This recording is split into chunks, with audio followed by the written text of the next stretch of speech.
Alors bonjour et bienvenue à cette capsule concernant la méthode VAPOP. Alors je te réfère à ton fascicule d'écriture à la page 33 si jamais tu veux suivre et compléter certaines informations. Donc qu'est-ce que c'est exactement la méthode VAPOP? C'est une méthode de correction. Donc lorsque tu écris un texte, lorsque tu dois te corriger par rapport à tes erreurs. Peut-être qu'au primaire tu as connu un nom différent, par exemple la méthode PACO, PAVO, etc. L'important, ce n'est pas le nom de la méthode, mais bien la façon de faire le tout. Alors nous, au collège, on appelle ça la méthode VAPOP, en lien avec les premières lettres. Donc V pour les verbes, A les accords, P pour les pièges des homophones, O orthographe et P ponctuation. On va regarder tout ça en détail. Première étape. Donc idéalement, évidemment, tu as vu que moi j'ai identifié des couleurs. Tu devras faire la même chose. Donc chacune des étapes va être associée à une couleur différente. Les verbes. Eh bien, dans ton texte, tu dois identifier tes verbes. Donc, tous les verbes que tu vois, tu les mets en couleur par rapport à celle que tu as choisie pour tes verbes. Donc, dans ce cas-ci, j'ai la phrase dans cette classe se trouvent des élèves de première secondaire. J'ai identifié mon verbe trouve. Ensuite de ça, idéalement, un verbe, ben pas idéalement, mais un verbe, ça se conjugue toujours en fonction de son sujet. Donc, je dois trouver le sujet de ma phrase. Le sujet, je peux l'encadrer par c'est qui. Qui fait l'action de trouver? Eh bien, ce sont les élèves qui se trouvent dans la classe. Donc, mon sujet, c'est des élèves de première secondaire. Je vais inscrire au-dessus un pronom, donc de remplacement, parce qu'on s'est dit la semaine passée que le pronom, ça remplace un mot ou un groupe de mots. Donc, dans ce cas-ci, des élèves, c'est masculin pluriel. Donc, à ce moment-là, c'est la troisième personne du pluriel, un ILS. Vu que c'est mon sujet, à ce moment-là, le verbe, on se rappelle que c'est un receveur, d'accord? Donc, je dois faire une flèche qui va du sujet vers le verbe et non l'inverse. Et puisque c'est une troisième du pluriel, ben dans ce cas-ci, j'avais une erreur, je dois ajouter le NT qui est ma marque de pluriel. De cette façon-là, mon verbe sera bien accordé. Donc, ça, c'est la première étape pour les verbes.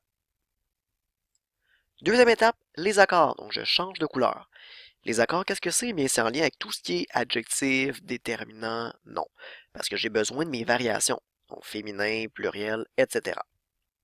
Dans l'exemple-ci, les automobiles noires, mon mot-clé est automobile. Je l'identifie. Et dans ce cas-ci, j'ai un déterminant et un adjectif. Puisque mon mot-clé c'est automobile, j'inscris au-dessus sa variation. Féminin, pluriel, c'est une automobile. Et j'en ai plusieurs, donc pluriel. Et à ce moment-là, je vais vérifier à côté si mes marques d'accord sont faites. Dans ce cas-ci, mon adjectif noir n'était pas accordé. Donc, puisque automobile est féminin pluriel, on doit ajouter la marque de féminin et de pluriel à mon adjectif.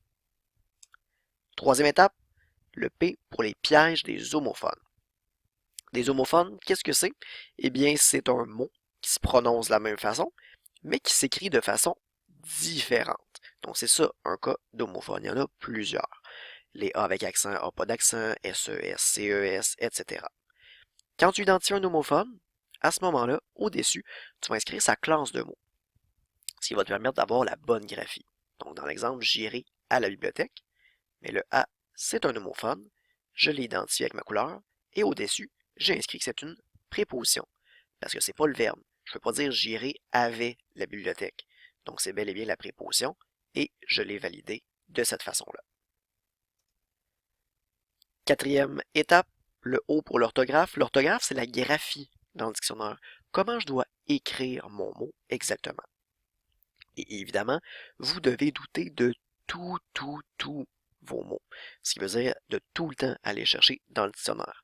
Rappelez-vous, au début de l'année, le bac à fleurs, là, donc ce qui distingue un élève qui va avoir une bonne réussite et un élève qui va avoir plus de difficultés, c'est vraiment l'élève qui va aller chercher dans ses outils tous ces mots de vocabulaire. De cette façon-là, c'est sûr qu'il n'y aura pas d'erreur. Dernière étape, P pour la ponctuation. La ponctuation, ça peut concerner les majuscules.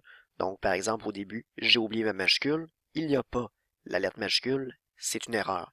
Donc, je l'identifie en vert pour penser que j'ai bel et bien mis ma majuscule. Ça peut aussi être en lien avec les points à la fin de la phrase. Donc, chaque phrase doit se terminer par un point. Et ça peut aussi être en lien avec des cas de virgule. Donc la virgule, notamment après un complément de phrase, donc un CP, au début de ma phrase, quand je vais trop vite, virgule, j'oublie de mettre une virgule. Donc on doit vraiment penser à ponctuer le tout. Donc c'est ça, la méthode VAPOP. Il ne te reste plus qu'à la mettre en pratique. Tu vas pouvoir terminer la lecture de la bande dessinée. Et ensuite, tu as un exercice de mise en pratique. Donc tu as une phrase à retranscrire sur une feuille lignée. Et je veux vraiment que tu fasses tes stratégies de correction. Donc comme je viens de te l'expliquer, pour voir si tu es capable de bien faire le tout. Alors, bonne suite!